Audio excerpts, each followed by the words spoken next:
Praise the Lord. Good morning. ప్రభువైన యేసుక్రీస్తు వారి నామమున మీ అందరికీ కూడా ఉదయకాల శుభములను తెలియచేస్తున్నాను. అందరూ బాగున్నారా? దేవుని కృప మీ మీద నిలిచుండును గాక. నా ప్రియమైన దేవుని బిడ్డలారా, యేసుతో అనుదిన ఆత్మీయ ప్రయాణం నాతో పాటు కొనసాగిస్తున్నటువంటి నా ఆత్మీయమైన సహోదరి సహోదరులందరికీ కూడా ప్రభు పేరట శుభములను తెలియచేస్తూ ఉన్నాను. ఈ ఉదయకాల సమయము దేవుని మాటలో మనలను ఆదరిస్తుండగా దేవుని స్తోత్రాలు చెల్లిద్దాం, దేవుణ్ణి స్తుతిద్దాం. హల్లెలూయా. నేటి దిన వాక్యము యెషయా గ్రంథము 58వ అధ్యాయము 11వ వచనము. యెహోవా నిన్ను నిత్యము నడిపించును, క్షామకాలమున ఆయన నిన్ను తృప్తిపరచి నీ ఎముకలను బలపరచును. నీవు నీరు కట్టిన తోటవలెను, ఎప్పుడునూ ఉబుకుచుండు నీటి ఊట వలెను ఉండెదవు. హల్లెలూయా. నా ప్రియమైనటువంటి దేవుని బిడ్డలారా, మన నిత్య జీవితంలో దేవుడు నిత్యము మనల్ని నడిపిస్తాడని ఈ ఒక్క గొప్ప వాగ్దానమును మన జీవితంలో ఆయన చేస్తూ ఉన్నాడు. ఈ భూమి మీద ప్రతి మనిషిని పుట్టించేది దేవుడే. పుట్టించిన దేవుడే ప్రతి మనిషి బాధ్యతను కూడా తీసుకుంటూ ఉంటాడు. తన ప్రేమకు ప్రతిరూపముగానే దేవుడు తన స్వరూపమందు తన పోలికగా మానవులమైన మనలను చేశాడు. దేవుడు మనిషిని తన కోసం తన సొత్తుగా ప్రేమగా సృష్టించుకున్నాడు. నా ప్రియమైనటువంటి దేవుని బిడ్డలారా, దేవుడు మనిషిని ప్రేమిస్తున్నాడు అనటానికి నిదర్శనంగా మనిషికి పూర్తి స్వేచ్ఛనిచ్చాడు.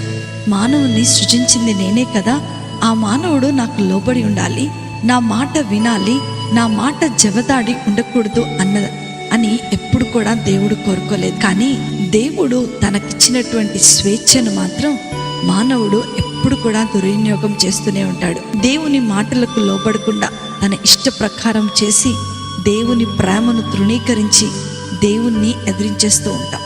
ఈ లోకానుసారమైన జీవితం జీవించేటువంటి మానవులు ఎవరికి ఇష్టమైన మార్గం వారు ఎంచుకొని అదే సరైన మార్గం అనుకొని నాశనం వైపుకు వెళ్ళిపోతూ ఉంటారు. ఆ మార్గం యొక్క అంతము మరణమన్న విషయము వారికి తెలిసే వరకంతా చాలా ఆలస్యమైపోతుంది. ఇదే సామెతల గ్రంథము 14వ అధ్యాయము 12వ వచనములో మనం చదువుకుంటే, ఒకని ఎదుట సరియైనదిగా కనబడు మార్గము కలదు, అయితే తుదకు అది మరణముకు త్రోవ తీయును అని లేఖనాలు చదివిస్తూ ఉన్నాయి. చాలామంది తమ సొంత ఆలోచనలతో వారెంచుకున్న మార్గములో సగం దూరం ప్రయాణం చేశాక ఎటు వెళ్ళాలో తెలియని అయోమయ స్థితులు ఎదురై దారి తప్పిపోతూ ఉంటారు. అందుకే అనేక మంది తప్పుడు మార్గాల్లో వెళ్ళి ఈ లోకానుసారమైన జీవితం జీవిస్తూ అనేక వ్యసనాలకు బానిసలై తమ జీవితాన్ని నాశనం చేసేసుకుంటూ ఉంటారు. ఈ లోక భోగాలు అనేటువంటి ఊబిలో కూరుకుపోయి ఎలా బయటకు రావాలో తెలియక వారి జీవితాలు అగమ్యగోచరముగా తయారైపోతూ ఉంటాయి. దేవుడు ఒక అద్భుతమైనటువంటి భరోసాని మానవులమైన మనకు ఇస్తూ ఉన్నాడు. ఏంటంటే 32వ దావీదు కీర్తన 8వ చరణంలో మనం చూసుకున్నట్లయితే, నీకు ఉపదేశము చేసేదను, నీవు నడవవలసిన మార్గమును నీకు బోధించదను, నీ మీద దృష్టి ఉంచి నీకు ఆలోచన చెప్పదను. హల్లెలూయా. నా ప్రియమైన దేవుని బిడ్డలారా, ఎవరైతే తమను దేవుడు నడిపించాలని కోరుకుంటారో వారిని దేవుడు సరియైన మార్గములో నడిపించే బాధ్యత దేవుడే తీసుకుంటూ ఉంటాడు. వారు నడవలసిన మార్గాన్ని దేవునికి అప్పగించిన వారు నిశ్చింతగా ఉంటారని ఈ లేఖనాల ద్వారా దేవుడు మనతో మాట్లాడుతున్నాడు. వారు ఎంతో ధైర్యంగా ఉంటారు. వారిని దేవుడు జీవితమంతము వరకు నడిపిస్తాడని గొప్ప సంతోషాన్ని కలిగి ఉంటారు.